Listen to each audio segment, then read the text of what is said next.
Ide Ma'had Al-Jami'ah di UIN Araniri sudah lama dislogankan, sudah lama dicanangkan. Baru tahun 2013, akhir 2013 itu sudah mulai di SK-kan kami untuk menjadi pengurus Ma'had Al-Jami'ah UIN Araniri. Ya. Ma'had Al-Jami'ah UIN Araniri memiliki 7 asrama, 1 asrama laki, 6 asrama perempuan. Asrama perempuan terletak di dalam kampus, sedangkan asrama laki itu di pinggir kampus, di jalan lingkar kampus. Ada 1 asrama yang kita sewakan untuk asrama perempuan, tidak jauh juga letaknya dari kampus. Kenapa kita sewakan itu? Mengingat keterbatasan kapasitas tampungan mahasiswa untuk Ma'had Al-Jami'ah.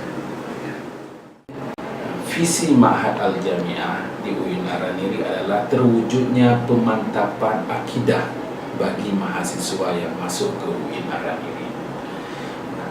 Dengan misinya ini kami mengantarkan mahasiswa untuk belajar ilmu akidah dan praktek langsung, ubudiyahnya di asrama. Kemudian kita mengantarkan juga mahasiswa yang tinggal di asrama ini adalah bisa berbahasa Arab dan bahasa Inggris. Selanjutnya, bagaimana mereka belajar sosial dengan teman-temannya. Kita berharap bahwa tidak semua mahasiswa yang masuk ke asrama adalah yang tidak bisa bahasa, yang tidak bisa Al-Quran.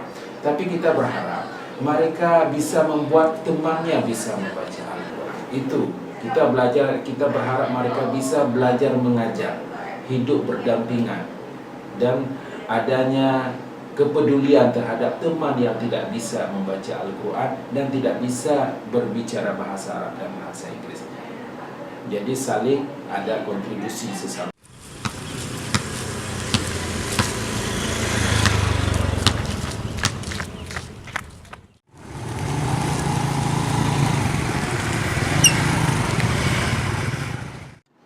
Di program Ma'had Al-Jami'ah, di Ma'had Al-Jami'ah ada program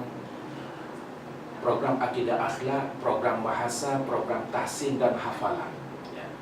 Hafalan yang ditargetkan di Ma'had Al-Jami'ah yaitu menghafal 1 juz. Coba kita bayangkan, dari mahasiswa tidak bisa membaca Al-Quran, kita dalam waktu 1 semester ini membuat mereka bisa menghafal 1 juz. Tentu setelah mereka lancar membaca Al-Quran, yaitu program tahsin.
setelah mahasiswa sholat bersama, sholat subuh berjamaah, mereka membaca Al-Quran bersama-sama, dan sebagian mereka ada yang menyetor hafalan juz amma, karena hafalan juz amma ini merupakan salah satu syarat untuk mengambil sertifikat ketika mereka dinyatakan lulus. Setelah itu mereka melaksanakan kegiatan yang namanya mufradat sobahiyah, ataupun pemberian kosakata bahasa asing baik bahasa Arab maupun bahasa Inggris. Ada beberapa perbedaan di antara peraturan asrama putri dan peraturan asrama putra. Di antaranya yaitu kalau di asrama putri, dari sholat maghrib, setelah sholat maghrib mereka tidak diperkenankan lagi untuk keluar malam. Kalau di asrama putra masih kami berikan kesempatan untuk keluar malam, untuk sekedar makan malam dan ngopi, itu dari jam 10 setelah belajar malam, dari jam 10 sampai jam 11. Namun ketika sudah jam 11, semua mahasiswa diwajibkan harus kembali ke asrama masing-masing, ke kamar masing-masing, karena pintu gerbang akan segera ditutup pada jam 11 malam.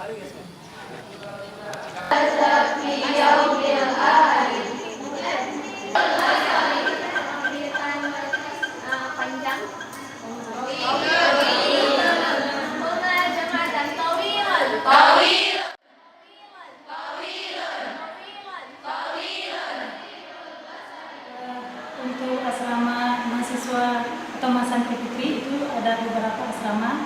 Untuk asrama darat itu ada 5 asrama, dan untuk asrama luar itu ada 1 asrama. Kemudian santri putri khususnya itu untuk gelombang ini ada terdiri dari 2013, 2014 sampai 2015. Jadi macam-macam karakter anak yang kita hadapi di sini. Semua itu tidak lepas dari bimbingan dan motivasi dari semua pembina, khususnya pembina putri. Jadi ketika semua kegiatan yang kita lakukan dijalankan oleh anak-anak, itu tidak lepas dari bimbingan dan arahan dari semua pembina.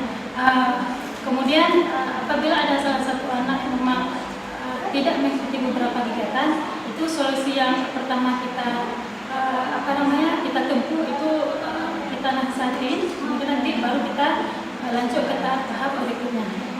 Selanjutnya untuk menghadapi anak-anak ini juga membutuhkan beberapa macam metode, tidak hanya dengan ceramah saja, tapi yang jelas semua kegiatan yang dilaksanakan di asrama itu harus diikuti dulu, harus dilaksanakan dulu oleh pembinanya. Jadi istilahnya pembinanya itu mendorong dari depan, menarik dari depan, tidak mendorong dari belakang.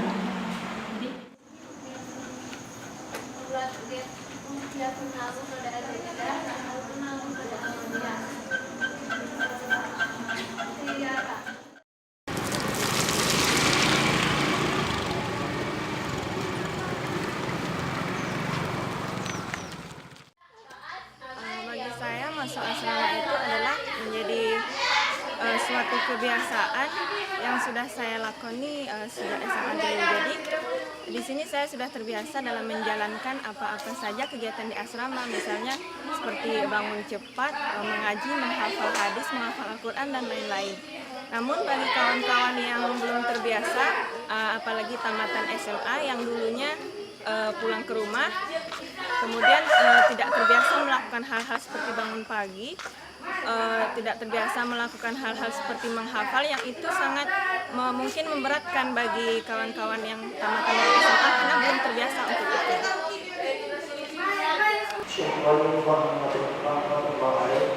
Menulis dalam kitab Qaulul Jami tentang tingkat mengenal Allah Subhanahu wa taala dan tasawuf. Tidak ada usaha yang harus didahulukan bagi usaha. Kami di sini mendapatkan banyak pengalaman baru, teman-teman baru, bahkan ilmu-ilmu baru. Kami tidak hanya dari 2015, kami juga mempunyai teman dari Leting 2014 dan 2013. Dan alhamdulillah kakak-kakak dan abang-abang kami di sini saling memberikan motivasi kepada kami, saling bertukar pikiran dan juga memberikan pelajaran-pelajaran yang bermanfaat juga.